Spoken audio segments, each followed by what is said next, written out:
जाने माने रईस हीराचंद और उनकी पत्नी सुजाता की चमचमाती महंगी कार बंगाल की एक पुरानी बस्ती की सुनसान गली में एक बेरौनक से पुराने मकान के बाहर आकर रुकती है। सुजाता, ये तुम मुझे किस जगह लेकर आई हो? ये तो कोई गरीबों की बस्ती लगती है, यहाँ ऐसा क्या है? हीराचंद के कुछ भी समझ में नहीं आ रहा था कि सुजाता उसे ऐसी अजीब सी जगह क्यों लाई है, जिस मकान में दिन में भी अंधेरा दिख रहा था और धुआं उठ रहा था। आप मेरे साथ अंदर चलिए, सब समझ जाएंगे। यहाँ हमारी हर समस्या का समाधान मिलेगा। सुजाता और हीराचंद आशंकित कदमों से उस मकान में दाखिल होते हैं। तभी उन्हें किसी महिला की बाहरी आवाज सुनाई पड़ती है। चले आओ, चले आओ। हीराचंद ने देखा कि उस मकान के अंदर अंधेरा था। अचानक हीराचंद की निगाह एक कमरे की ओर पड़ी, जिसके अंदर हल्की हल्की सी रोशनी आ रही थी और उस कमरे के अंदर से धुआं उठ रहा था। शायद उस कमरे के अंदर आग जल रही थी। है? ये किसकी आवाज है? यहाँ इतना अंधेरा क्यों है और ये धुआं कैसे उठ रहा है? मेरा तो यहाँ दम घुट रहा है। सुजाता और हीराचंद धीरे धीरे कदमों से उस कमरे के अंदर चले गए। अंदर वाले कमरे में बिखरे बाल वाली एक खूबसूरत सी बूढ़ी औरत सामने जल रही आग में एक मुर्गी की गर्दन काटकर उसका खून गिरा रही थी और मुर्गी का शरीर छटपटा रहा था। ये देखकर सुजाता को उबकाई आने लगी। हीराचंद ने सुजाता की ओर देखकर कहा, तुम ही मुझे यहाँ लेकर आई हो और खुद ही घबरा रही हो। कौन है ये भयानक सी शक्ल वाली औरत और हम यहाँ क्यों आए हैं? अचानक उस औरत ने एक झटके में मुर्गे की गर्दन धड़ से अलग कर दी। ये देखकर सुजाता के मुंह से चीख निकल गई और सेठ हीराचंद भी सहम गया। वो बहुत डरावना नजारा था। ये अघोरा ताई हैं। ये हमें अपनी काली तंत्र विद्या से संतान सुख प्रदान कर सकती हैं। इसलिए मैं आपको यहाँ लेकर आई हूँ। कैसी बात करती हो? जहाँ बड़े से बड़े डॉक्टर सफल नहीं हुए, वहाँ ये मामूली औरत क्या कर लेगी? हीराचंद की बात सुनकर अघोरी ताई ने गुस्से से हीराचंद की ओर देखकर कहा, नादान हीराचंद, काली विद्या में इतनी शक्ति है कि मरे को भी जिंदा कर दे। संतान पैदा कराना कौन सा मुश्किल है? तुम्हें मेरा नाम कैसे पता? क्या तुम सच में हमें संतान सुख दिला सकती हो? तुम जितनी दौलत मांगोगी मिल जाएगी, अगर ये संभव है तो। संतान का नाम सुनते ही हीराचंद की आंखों में चमक आ गई। वह संतान के लिए कुछ भी कर सकता था। तुम लोगों को मुझे एक नवजात शिशु लाकर देना होगा। मैं उस शिशु की बलि चढ़ा दूंगी और फिर वही शिशु तुम्हारे घर में फिर से जन्म लेगा। नवजात शिशु की बलि का नाम सुनते ही सुजाता और हरिचंद डर के मारे सिहर गए, पर उनकी आंखों में उनकी संतान का सपना ज्यादा बड़ा था। वो सब करने को तैयार थे। अघोरा ताई, आप जैसा कहेंगे हम वैसा करेंगे। बस हमें संतान सुख दिला दो। बिना वारिस के हमारी दौलत किस काम की? संतान सुख के लिए अंधे हो चुके सुजाता और हरिचंद अपनी नौकरानी शीला से एक नवजात बच्ची चोरी करवा के अघोरी ताई को दे देते हैं।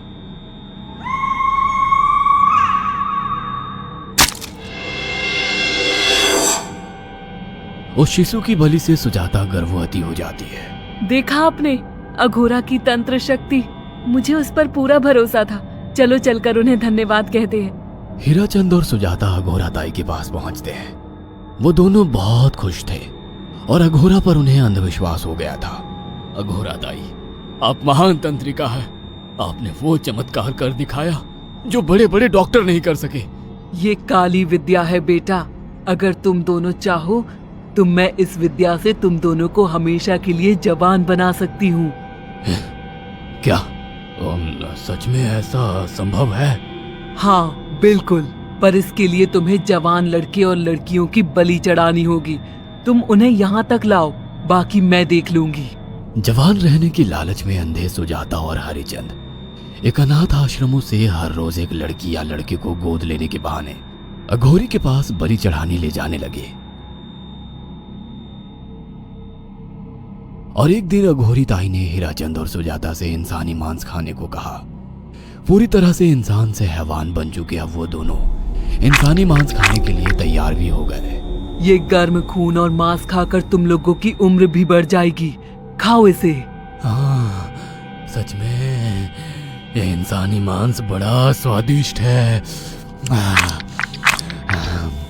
अघोरा ने अपनी बातों में फंसाकर सुजाता और हरिचंद को नरभक्षी बना दिया था। वो तीनों हर दिन बलि चढ़ाकर खून पीकर मांस खाने लगे। नौकरानी शीला भी नए शिकार लाने में उनकी मदद करती थी, मगर एक दिन शीला को शिकार नहीं मिला। मेम साहब, आज एक भी शिकार हाथ नहीं लगा और मैं बहुत थक गई हूँ और घर जाकर थोड़ा आराम करना चाहती हूँ। कोई बात नहीं शीला, एक छोटा सा काम है, तुम हमारे साथ चलो, लौटते में हम तुम्हें घर छोड़ देंगे। जी मेम साहब।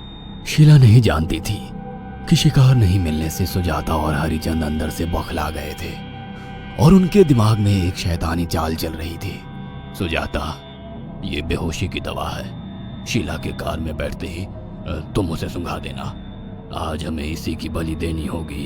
इसने हमारे यहाँ का बहुत खाना खाया, अब हम लोग इसे खाएंगे।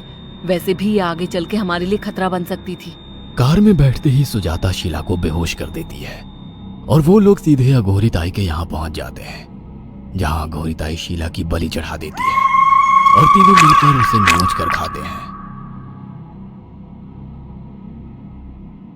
अघोरी ताई, हमको बलि चढ़ाते हुए पूरा 1 साल हो गया है। हमारा बेटा भी साल भर का हो चुका है। अब और कितनी बलि देनी होगी? बस एक आखिरी क्रिया और बची है, उसके बाद तुम दोनों हमेशा के लिए जवान हो जाओगे। कैसी क्रिया अघोरा ताई?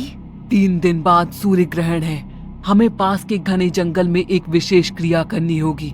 उसके बाद तुम लोग कभी बूढ़े नहीं होगे। कितना अच्छा होगा, हम हमेशा जवान रहेंगे और सालों साल तक अपनी दौलत से ऐश करेंगे। हाँ, सच कहा। अघोरा ताई ने हमारे हर सपने पूरे कर दिए।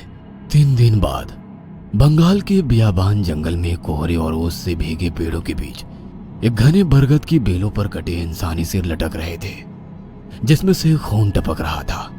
काले जादू का सामान भी रखा था। कितनी भयानक जगह है ये, हर तरफ कटे हुए सर लटक रहे हैं। थोड़ी देर में सब समझ जाओगे। बैठ जाओ और मेरे साथ ये मंत्र दोहराओ। अघोरा, ये किन लोगों की कटी हुई गर्दनें हैं? आप यहाँ क्या करने वाली हो? हीराचंद की बात सुनकर अघोरा जोर जोर से हंसने लगी और उसने एक शैतानी हंसी हंसते हुए हीराचंद की ओर देखकर कहा,